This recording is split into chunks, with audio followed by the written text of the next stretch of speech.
Ladies and gentlemen, I'm Daniel Ritz, the President and CEO of PTCL. This is the incumbent telecom operator in Pakistan, serving the country since 70 years, since this nation was born. I've been asked to talk about strategic leadership. And I thought that's an easy topic because, as a manager, that's kind of what you do. And then I said to myself, well, what exactly is strategic leadership? And I went to the internet and I Googled, and I found this, and it kind of resonated with me. A manager's potential to express a strategic vision for the organization and to motivate and persuade others to acquire that vision. It kind of talks to the hard element, the vision, the factual base, the vision, which has to do with the business, but it also talks about the manager, the leader.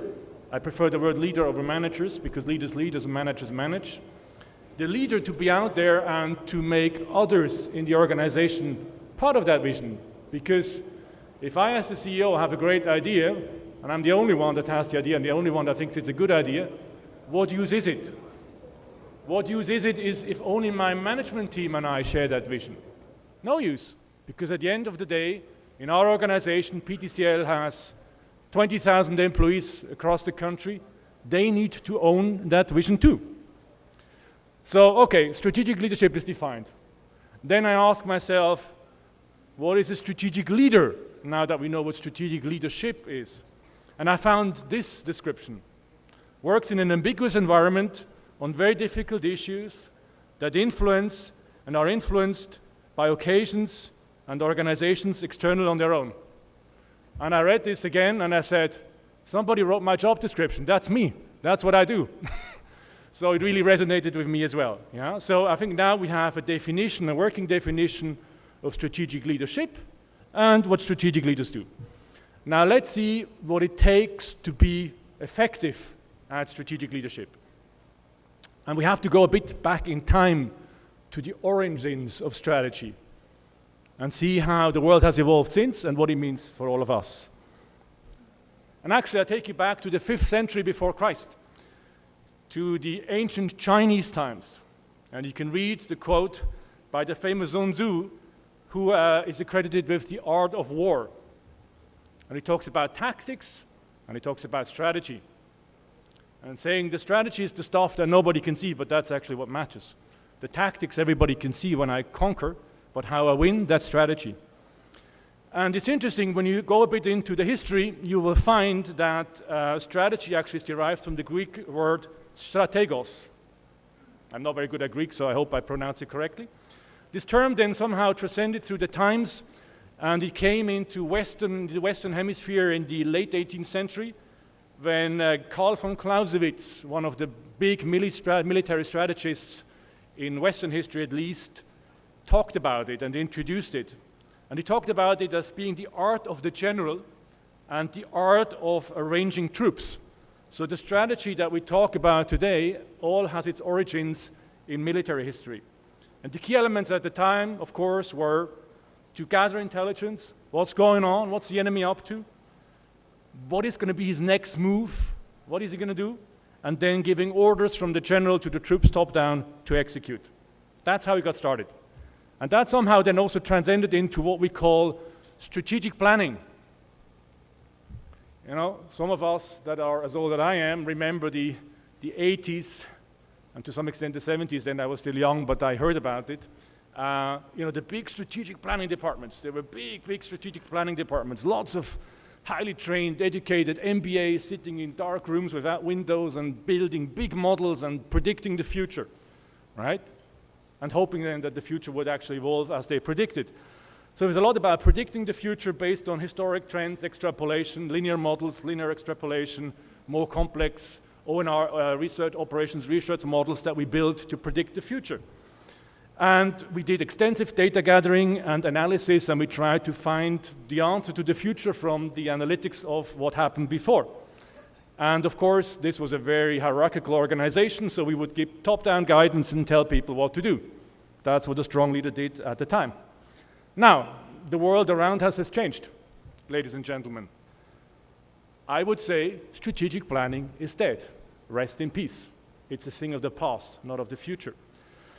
Why do I say that? When you look at what's happening around us, and we heard some of it in the talks this morning, and I'm sure we'll hear more about it in other talks, and you read about it in the newspapers every day. If you still read newspapers, maybe you read it online. Individuals, you know, the world around us is extremely complex and evolving. We have technology disruptions. You know, suddenly Apple came along and changed the way we consume music and the way we communicate. Innovation cycles are getting shorter. Customer behavior is extremely difficult to predict. One day they buy luxury goods, the next day they buy something very cheap. Their decision cycles are extremely short. Nobody knows what they're going to do next. We have economic shocks. We have socio-economic unrest. Lots of things are around us. So the ability that we have to predict the future is unfortunately quite limited. Some of us still try to do that, and most of us, including me, fail quite miserably at doing so. You know, when was the last time we did a 5-year strategic plan? And did it actually last for 5 years?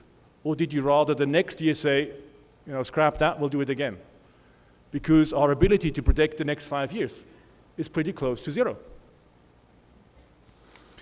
Now, what does that mean for how we strategize and lead strategically? You know, this is a term, it's not my term, I found it, and I think it works quite well. It's called adaptive strategy. Adaptive strategy. So rather than trying to predict the future based on analytics of the past, let's make experiments. Let's see what works on a small scale. Fail early, fail cheaply, learn and adapt. You know, if you look at the companies in Silicon Valley, the startups, they don't do 5-year strategic plans. No way. There's probably a reason why. We also move on in terms of data analytics versus data collection versus pattern recognition, because collecting data today is no more issue. We have big data everywhere. We have more data that we can actually use. So the challenge today is not to collect data and analyze it. The challenge today is to make sense of all the data that we have and recognize patterns. And also, I think the illusion that the smart person at the top called the CEO knows it all and can give orders to everybody else in the organization and they'll execute and they will be good. I don't have that illusion, you know. I'm not supposed to be the smartest guy in the company. I'm supposed to orchestrate a team that motivates others and drives the execution of our vision and our strategy. So, strategic planning is dead, long live adaptive strategy. That means in a turbulent time like ours, it's good to have a vision and a mission, because we can't maybe predict what's going to happen in the next 5 years, but we should have an idea of where we want to go. What is our vision? What is our mission? Why are we here? Why are we in business? And then cascade it down. Where do we play? Which problem do we want to solve?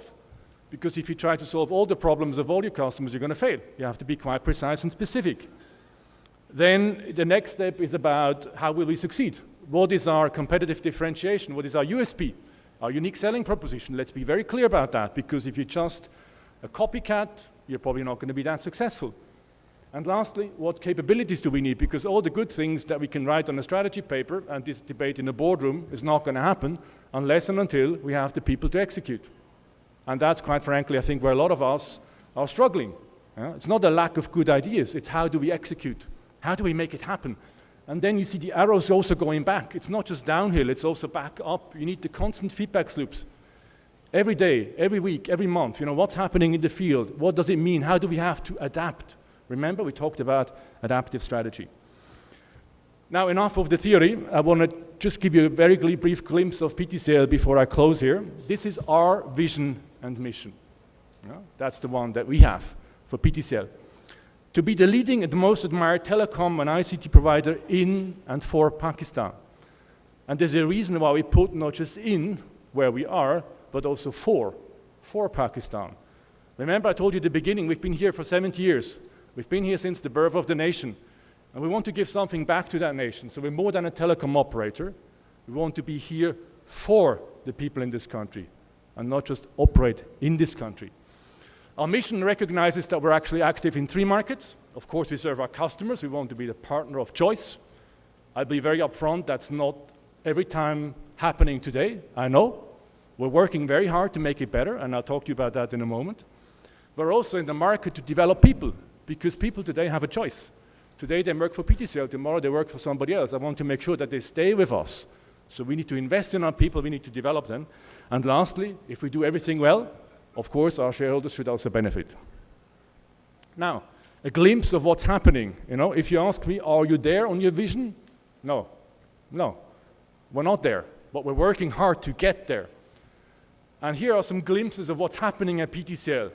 For those of you that maybe, you know, still have the view that PTCL is the old incumbent that's kind of dull and a bit slow and not very reliable. We're working really hard to improve the network. We're working to upgrade our exchanges to give you 20 megabit per second speed at least, where the exchanges are upgraded. We're working hard on this, and over the next 2 years, you will see many, many upgraded exchanges coming online in Islamabad and elsewhere in this country. We're working hard also to bring you more content, because if you have high speed, you say, okay, so what am I going to do with that? We are having partnerships with Netflix, with iFlix, with IBM on the cloud, so we're expanding the service offering that we have for you. If you have recently visited one of our new upgraded shops, now they actually look like a shop. Before they didn't, now they look like a shop. And I also hope that the people there are now treating you in a friendly and courteous manner. That's our ambition. And last but not least, we're also getting more active again in the sponsoring arena in Pakistan. Now, lessons learned, my last slide. Now, those are not from the internet, these are not official definitions, these are my personal learnings for what they're worth. In my view, as a leader, you need to have a strategic vision that touches the hearts and the minds. If you just touch people's minds, that's not enough. You need to also have that other part of the brain, the heart, the emotions, because that's what makes people work harder than they did in the past. Secondly, cascade your strategic choices down, learn and adapt as you execute. You know, we have our vision, that stands, that sticks. I don't change my vision every week or every year, but the way I get there, I have to, we have to be flexible and adaptive. Strategic clarity is key. We have a lot of strategies that are very confusing because they talk about everything. We want to be digital and this and that, and tons of things. For me, strategic clarity is also about saying what you're not going to do. What you're not going to do, because that cuts off a lot of the noise that we have in our organizations. And last but not least, and that's also why I'm here today, amongst other things, you cannot communicate too much in your organizations. You can only communicate too little. Thank you.